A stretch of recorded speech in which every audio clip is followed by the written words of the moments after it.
எனக்கு அருமையானவர்களே, ஆண்டவராய் இயேசு கிறிஸ்துவின் இனிய நாமத்தில் உங்கள் யாவருக்கும் என்னுடைய அன்பின் வாழ்த்துக்களை தெரிவிப்பதில் மகிழ்ச்சி அடைகிறேன். தேவன் இந்த நாளிலும் உங்களோடு கூட இருந்து உங்களை தேவன் இந்த நாளில் எல்லா பொல்லாப்புகளுக்கும் தேவன் விலக்கி காக்கவர் வல்லவராய் இருக்கிறார். ஆம், எனக்கு அருமையானவர்களே, ஒவ்வொரு நாளும் தேவன் உங்களை அதிசயமாய் நடத்தி வருகிறார் என்பது உங்களால் புரிய முடியுமா? நான் திரும்பி பார்க்கிறேன். கர்த்தர் இந்த ஆண்டில் கடந்த 8 ஆண்டு மாதங்களும் எங்களோடு கூட இருந்து எங்களை நடத்தி கொண்டே வருகிறார். இரவும் பகலும் நம்மை தேவன் ஆதரித்து கொண்டே வருகிறார் இல்லையா? அந்த தேவன் தான் உங்களுடைய தேவன். அவர் ஒவ்வொரு நாளும் உங்களோடு இருந்து உங்களை தேவன் காப்பார்.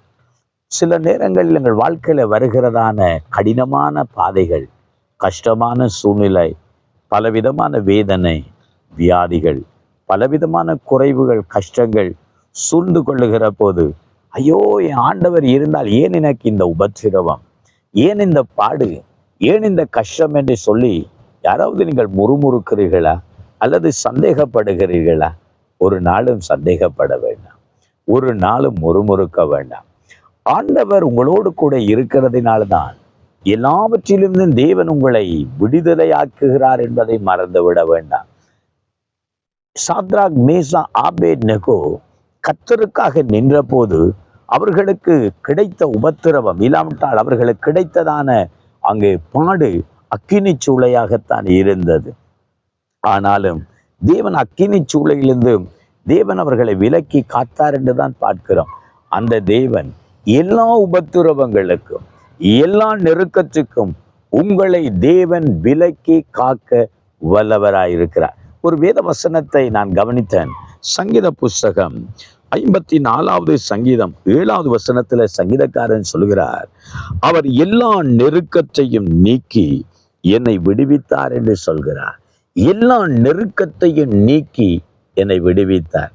ஆம், உங்கள் வாழ்க்கையில நீங்களும் ஒரு நாள் சொல்ல முடியும்.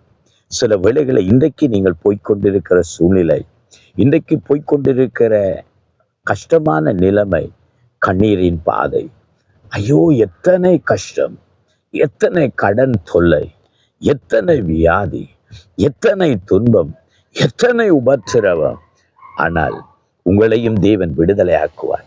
அப்பொழுது தேவனை பார்த்து நீங்கள் சொல்வீர்கள், இல்லாவிட்டால் மற்றவர்களை பார்த்து சொல்வார்கள், என் தேவன் எல்லா நெருக்கத்திலிருந்தும் என்னை விடுவித்தார். ஆம், எனக்கு அருமையானவர்களே, நானும் அதை சொல்கிறேன். என் வாழ்க்கையிலும் எத்தனையோ நெருக்கங்கள் வந்ததுதான். ஆனாலும் ஆண்டவருக்கு ஸ்தோத்திரம், எல்லா நெருக்கத்திலிருந்தும் என்னை விடுதலை ஆக்கினார். இன்னும் விடுவிக்கிறார், விடுவிப்பார் என்று நான் நம்புகிறேன். அந்த தேவன் உங்களையும் விடுதலையாக்குவார். கலங்க வேண்டாம், எதை கண்டும் கலங்க வேண்டாம். உங்கள் வாழ்க்கையில கர்த்தர் உங்களோடு இருக்கிறார். எல்லா நெருக்கத்திலிருந்தும், எல்லா உபத்திரவத்திலிருந்தும், எல்லா கஷ்டத்திலிருந்தும், எல்லா துன்பத்திலிருந்தும் உங்களையும் தேவன் விடுதலையாக்குவார். ஜெபம் பண்ணுவோமா? எங்களை நேசிக்கிறங்கள் அருமை தகப்பனே, இந்த நேரத்தினூடாக உமக்கு நன்றி அப்பா. உம்முடைய பிள்ளைகளை எல்லா நெருக்கத்திலிருந்தும் விடுவிக்கிற தேவன் இன்றைக்கு உம்முடைய பிள்ளைகளை விடுதலையாக்கும். தாழ்ந்த பாதாளத்துக்கு அவர்களை விலக்கி விடுதலையாக்கும். சத்துருவின் கைகளுக்கு அவர்களை விலக்கி விடுதலையாக்கும்.